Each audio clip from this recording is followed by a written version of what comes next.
El cáncer cervical es la tercera causa principal de muerte entre mujeres y ocupa el segundo lugar, después del cáncer mamario, en términos de muertes por cáncer de mujeres. Mediante un examen cervical periódico, tal como es la prueba del Papa Nicolau, podemos detectar el cáncer a tiempo. Este consiste en introducir un espéculo dentro de la vagina para poder abrirla ligeramente. Después se van a raspar ciertas células suavemente para examinarlas posteriormente. En sí nos permite detectar células cervicales anormales, reduciendo el riesgo de cáncer en mujeres. El virus del papiloma humano es la infección de transmisión sexual más común. Está implicado en el 99% de los cánceres cervicales. También forma parte de los cánceres vaginales, vulvares, anales, del pene, orofaringios y en las verrugas genitales. Existen más de 100 genotipos de VPH, los cuales pueden asociarse en tipos de VPH de bajo riesgo, los cuales pueden causar verrugas alrededor de los genitales. Entre estos se incluyen el tipo 6 y 11. Y también existen los tipos de VPH de alto riesgo, los cuales pueden generar cáncer. Entre estos se incluyen los tipos 16 y 18, que explican más del 70% de los casos de cáncer cervical. Como sabemos, la infección por VPH es de transmisión sexual. Por lo tanto, la manera más adecuada de prevenir el cáncer cervical es prevenir la infección por VPH. La única manera 100% garantizada de evitar una infección por VPH es evitar toda clase de contacto sexual. En dado caso de que se quiera practicar, se debe de realizar un uso adecuado de condones. Además de lo mencionado anteriormente, es importante realizar la prueba del Papa Nicolau una vez que su vida sexual ha iniciado. De igual forma, es importante llevar a cabo la vacunación contra el VPH. El Gardasil fue la primera vacuna aprobada para la prevención del cáncer, y esta fue autorizada en 2006, tanto para la prevención del VPH como para el desarrollo del cáncer cervical.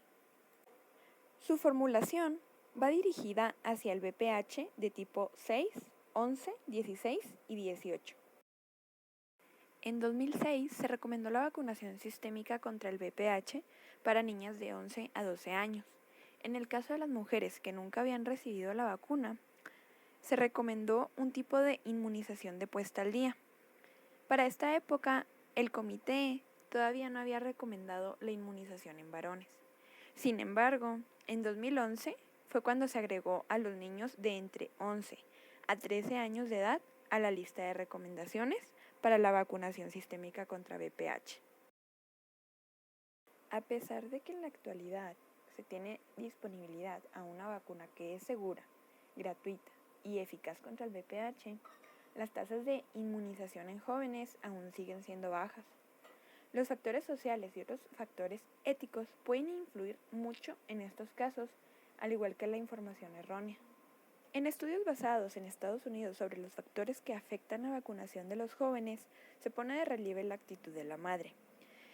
Ya que la infección por VPH es de transmisión sexual, la mayoría de los padres prefiere considerar esto un tema para el futuro, ya que suponen que sus hijos no tienen actividad sexual o que aún hay bastante tiempo antes de que deba de considerarse una vacuna para la enfermedad.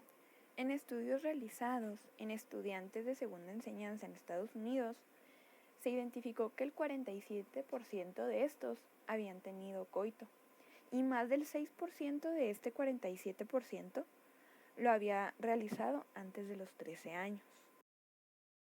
La administración de la vacuna del VPH incluye 3 inyecciones por vía intramuscular, las cuales son administradas durante un periodo de tiempo. La primera dosis será administrada en mujeres en el 5º grado de primaria y de 11 años de edad que no estén escolarizadas.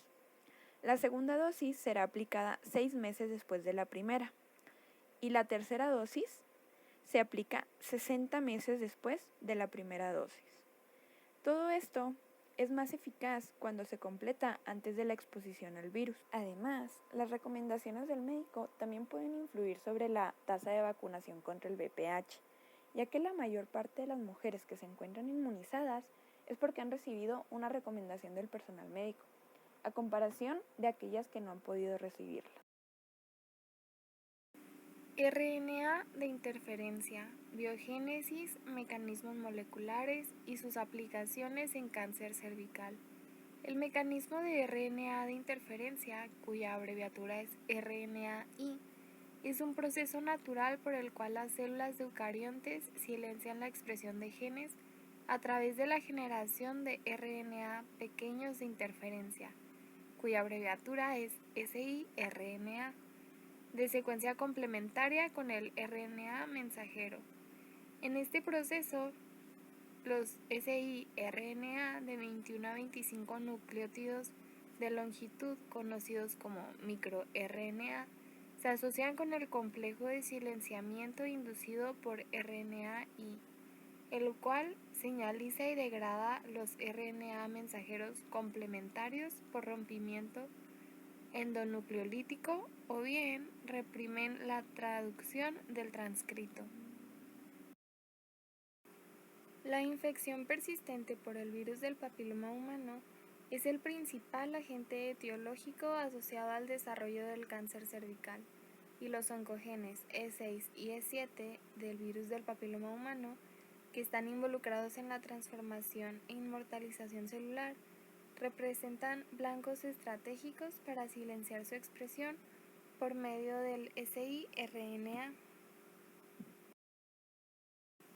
Uno de los principales blancos bien caracterizado de la interacción de E6 del virus del papiloma humano 16 y 18 es la proteína supresora de tumores P53. El factor de transcripción P53 es el gen supresor de tumores más frecuentemente inactivado en cánceres humanos y está involucrado en el control de la proliferación celular, en la respuesta al estrés genotóxico y en el daño al DNA. La inactivación de P53 por E6 del virus del papiloma humano de alto riesgo tiene efecto en varios procesos celulares como apoptosis, arresto del ciclo celular, senescencia y diferenciación celular. Los eventos ocurren a través del reclutamiento de la proteína E6AP, que es una ligasa de la vía de la proteólisis de ubiquitina. En cuanto a las oncoproteínas E7, tanto del virus del papiloma humano de alto riesgo como el de bajo riesgo, pueden interaccionar con la proteína supresora de tumores del retinoblastoma, que es el PRB. El RNAi puede silenciar la expresión de genes que codifican para antígenos tumorales u oncogenes virales, con el propósito de reprimir la proliferación específica de las células cancerosas. En consecuencia, el silenciamiento de genes por RNAi es un mecanismo potencial para inactivar secuencias foráneas de ADN y representa una exitosa estrategia para silenciar la expresión de oncogenes del virus del papiloma humano en el cáncer cervical. Este mecanismo probablemente evolucionó como parte de los mecanismos de defensa de las células huésped para contrarrestar las infecciones virales o elementos genéticos exógenos que utilizan virus ARN bicatenario durante alguna fase de su ciclo de vida.